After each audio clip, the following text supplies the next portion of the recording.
This is really quite bizarre because all it takes is a little bit of reading of history to find out that this just isn't true. There is no congenital historical enmity between the Arabs and the Jews. The Jews flourished in the Arab world at a time when they were being persecuted throughout all of Europe. At the end of the 19th century, because of anti-Semitism in Europe, European Jews began to try and figure out a solution to the Jewish problem. A very small minority adhered to Zionism, the idea that the only place in which they could be safe is within a Jewish state. Zionist Jews actually had a design on the land of Palestine, the idea of creating a homeland for Jews in the land of Palestine. And this is really the beginning of the conflict. The mainstream Israeli Jewish society believed, because that's the way they had been educated, that Palestine was empty, had been empty when the Jewish settlers came there. Who paid the price when they settled there? Is it really true that Israel was a land without a people for a people without a land? Palestine was not empty. It was a land populated by Arabs who had a high level of culture, a high level of education. With farms and markets and towns and villages and roads and commerce and lots of interaction with the rest of the world. The population was overwhelmingly Arab.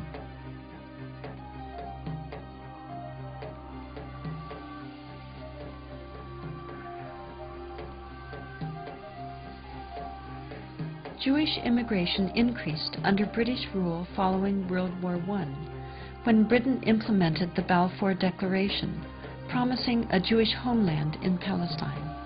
This measure conflicted with Britain's previous promise of self-rule for Arab inhabitants throughout the region. Britain was basically extremely supportive of the Zionist movement. It helped to establish all of the structures of a state. At the same time, the Arabs of Palestine were denied the right of self-determination.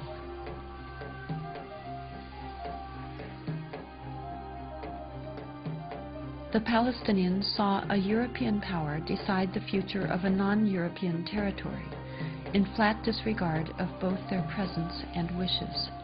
In the 1920s, as land was being stripped away from local residents, the first clashes between Palestinians and Jews began, and would continue on for years to come.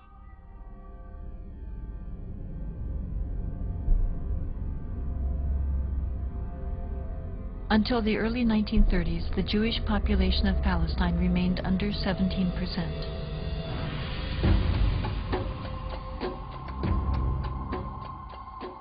Hitler's rise to power in Germany completely changed that. In just 5 years, 174,000 Jews flooded into Palestine, doubling their population.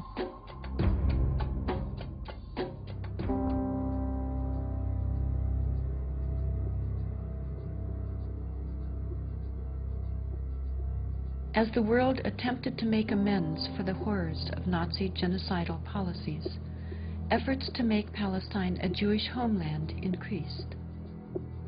The Palestinians, they were not the Nazis. They were not responsible for the Holocaust. But they were the ones who paid the price. In 1947, with the conflict spiraling out of control, Britain decided to turn the problem of Palestine over to the United Nations. The UN, under pressure, proposed to divide the land into 2 states, an Arab state and a Jewish state. Arabs were to be given 43% of the land, despite the fact that they made up more than 2/3 of the population and owned over 92% of the land. Jews were to be given 56%, although they comprised only 1/3 of the population and owned less than 8% of the total area. Nevertheless, they were given not only most of the land, they were given the most fertile land.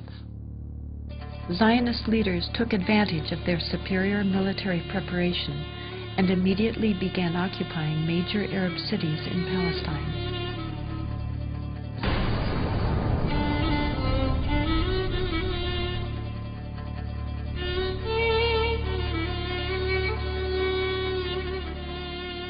I was among the people that conquered Akko.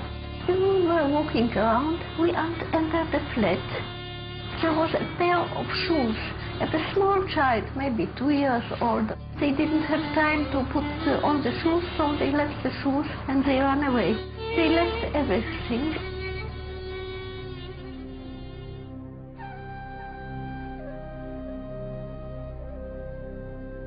We found out that there was a systematic expulsion of Palestinians, and there was, as I said, there was an ethnic cleansing operation taking place. The most infamous campaign was the massacre at the village of Deir Yassin, where over 100 men, women and children were systematically murdered. هذا البيت فكان متخبين فيه أنا وولادي وأخويا موسى. مكاليت أنا معدنا كل موسى مشاكل نتونس بألق فيه هذا البيت. أجوا قالوا لما كنا بالبيت كنا مش كسر ثبتنا الكنبلة وجينا صوبتنا وبنت الصواب تمسحوا ولادي وكانوا بعد ما راحت المراكز الحالة كسروا الباب عليهم وطلعونا بدهم يقتلوا كل مسدبة فيه على وجهها يقتلوا.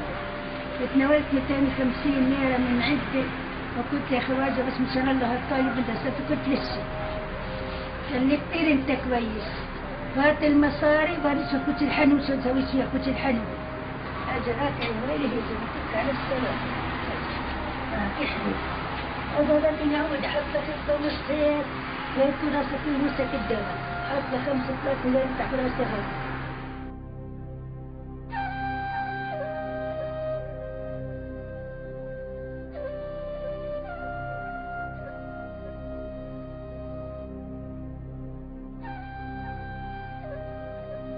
The ruthlessness of the attack on Deir Yassin drove fear and panic into the Palestinian population and led to the flight of unarmed civilians from their homes all over the country.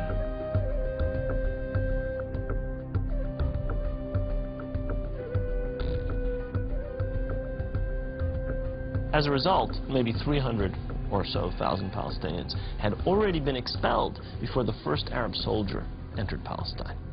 Some of the neighboring Arab armies finally intervened after May 15, 1948, when Israel officially announced its statehood.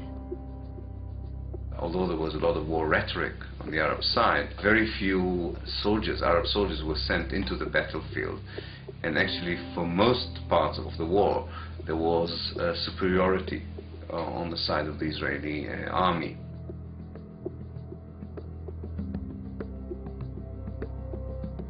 The Israeli army cleansed much of the territory and took over a large part of the designated Palestinian state.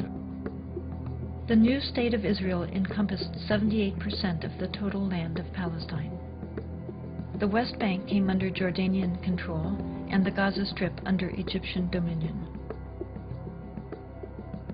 Although a truce was declared between Israel and the Arab states, true peace remained elusive, as over 700,000 Palestinian refugees languished in nearby camps, often in sight of homes to which they still held the deeds and a deep desire to return.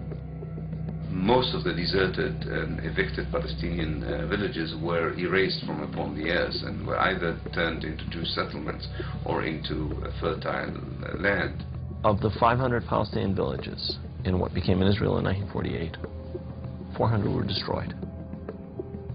These efforts to destroy the possibility of their returning home were countered by the United Nations, which continues to affirm their human right enshrined in international law and morality to return. A Palestinian who had lost her land or lost his land as a result of the creation of Israel in 1948 cannot come back even for a visit.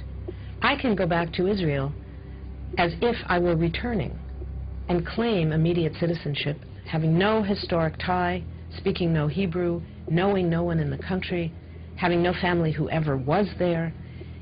All that one needs is being Jewish, a religious group like any other.